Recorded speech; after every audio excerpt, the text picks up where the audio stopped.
Halo guys, so di video ini gue bakal kasih 5 berita. Jadi yang pertama, duel flagship Intel Nova Lake versus AMD X3D. Yang kedua ada dari HP keyboard with Radeon 800M. Dan ada kabar buruk juga nih, GPU naik harga RTX 5090 ya. Itu juga mengalami kenaikan. Dan juga GPU Radeon. Dan ada racikan PC untuk 3 jutaan. Dan juga ada lagi nih komparasi antara Snapdragon dan juga versus Lunar Lake. So semoga videonya bermanfaat.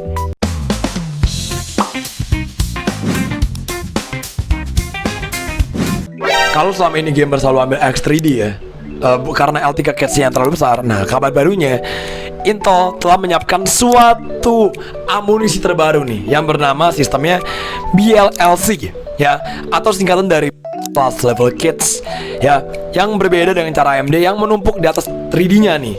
Jadi kalau untuk Intel itu akan menaruh kits ini di bagian bawah interposer dekat core-nya. Nah, dengan kapasitasnya mencapai 144 MB ya. Ini langsung konteksnya untuk meningkatkan dia punya FPS di game-game yang berat terutama ya. Dengan konfigurasi core-nya dengan top SKU-nya punya 52 core, 16 P-core ya. Habis itu plus 32 e-core nih, Arctic Wolf plus 4 LPA core. Wow, menurut gue ini udah salah satu amunisi yang bisa dikatakan senjata rahasianya Intel ya. Oke, dan kembalinya nih AVX 512 yang dulu tuh sempat hilang di Alder Lake ya. Dan NPU 6 untuk performa AI-nya bakal lebih kencang di 74 tops nih ya. Kalau menurut gue pribadi ya, kalau opini dari gue ya, kalau kita ngebahas konteks opini dari gue, ini desainnya chiplet ya.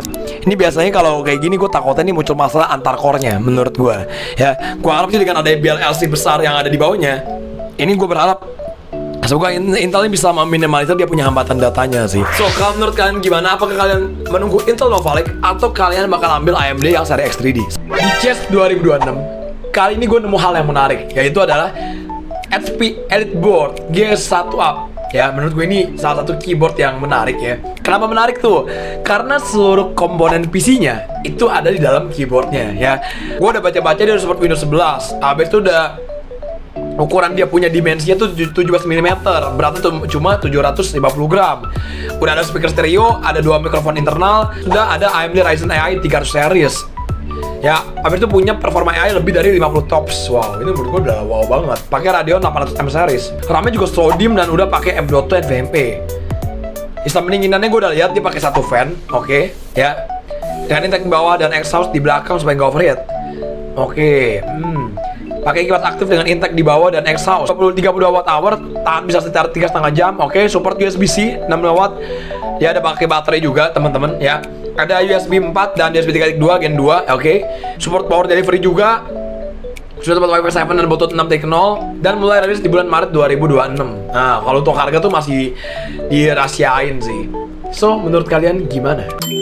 Buat para gamer yang main game di komputer terutama, yang pengen merakit PC di tahun ini, siap-siap aja. Nvidia sama AMD, terutama Radeon, ini lagi siap-siap kompak untuk naikin harganya nih di mulai Januari 2026 teman-teman. Masalahnya simple, gara-gara AI ya. Harga Nvidia tadi cuma $5 per gigabyte, bisa sampai melambung sampai ke $20 per gigabyte. Itu udah sangat wow sekali ya. Contoh ngerinya bayangin aja nih, RTX 5090 yang tadi cuma $2000, harganya bakal bisa mencapai atau diprediksi tuh tembus sampai $5000 ya. Itu sekitar 80 juta lah ya. Ini udah gila banget nih. Habis itu juga nasib AMD gimana nih ya. AMD Radeon untuk RX 9000 series itu juga katanya bakal naik secara bertahap. Cuma kan rumornya naik sebesar 10% ya gitu ya. Dan anyway, mumpung harga belum naik liar banget nih, belum naik yang no god sangat tinggi banget ya. Apakah mungkin ini adalah kesempatan buat kalian yang pengen upgrade atau pengen rakit komputer di tahun ini ya, di Januari ini? So buat teman-teman, coba apakah kalian pengen rakit komputer di bulan Januari atau masih sabar, atau mungkin nggak pengen upgrade atau gimana? Coba komen di so ini gue video simple dulu ya, karena berhubung kalian pengen rakit PC mungkin harga lagi naik ya, mungkin gue bisa saranin PC pre-build ya. Ini pakai Ryzen 3 2200G A320M, oke. Ya di sini gue ambil yang RAM-nya 16 GB sama NVMe SSD 256 ya, di harga 3.125.000. Ingat ya, ini the power of kepepet ya. Menurut gue ini bisa jadi pertimbangan kalau misalkan kalian berminat gitu ya. di 3,2 juta, Ryzen 3 2200G, dia udah 4/4, nanti akan gue bahas. Pakai ASRock A320M SDV, second, RAM Team Elite 8GB 2400DDR4 atau Kingston ya, 2K8 nih, gue pilih yang 2K8. SSD nya gue ambil yang 256GB, oke ini Dragon 3 data. Power supply Raptor, oke ya, ini power supply nya masih Raptor nih, ini gue disclaimer dulu ya. Tapi kalau misalkan kamu pakai VGA Extra, lo wajib ganti power supply. Sekali lagi ya, untuk speknya itu sudah 4 core 4 thread. Habis itu juga udah Cat 34GB dan udah pakai Radeon Vega 8, ada iGPU nya. So menurut kalian gimana? Apakah ini masih worth atau enggak?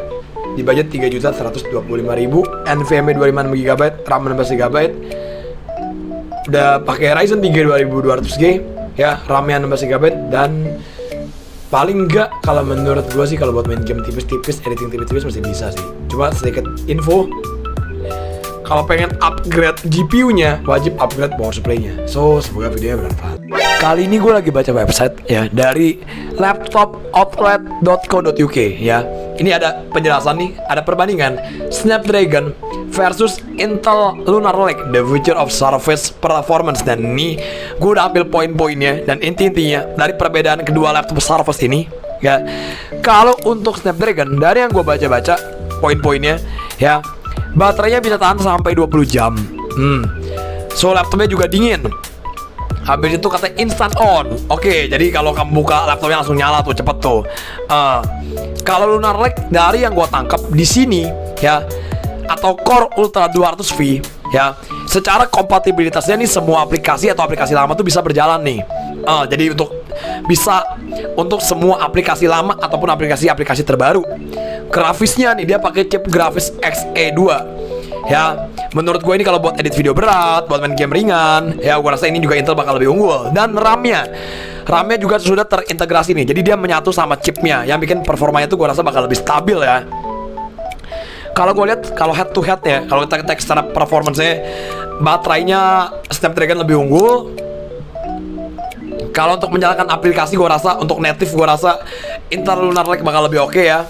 Itu ya dibandingkan Snapdragon ya. Dan kalau untuk main game atau buat rendering grafis, gue rasa udah pasti Xe2 bakal lebih kuat ya. Kalau untuk AI NPU-nya atau TOPS-nya, jelas Intel Lunar Lake lebih oke. Cuma gini aja, kesimpulan dari gue, kalau lu cari laptop Surface yang hemat baterai banget ya, atau yang tipis, yang dingin, lu bisa pertimbangkan ambil Snapdragon ya, itu bisa tahan sampai 20 jam ya. Kalau lu pengen cari performance juga buat main game, buat editing, gua rasa lu bisa pertimbangkan untuk ambil Intel. Dan juga untuk komputasi AI-nya, jelas Intel lebih unggul ya, di 48 TOPS gitu ya, dibandingkan Snapdragon yang ada di 45 TOPS gitu. So, semoga videonya bermanfaat.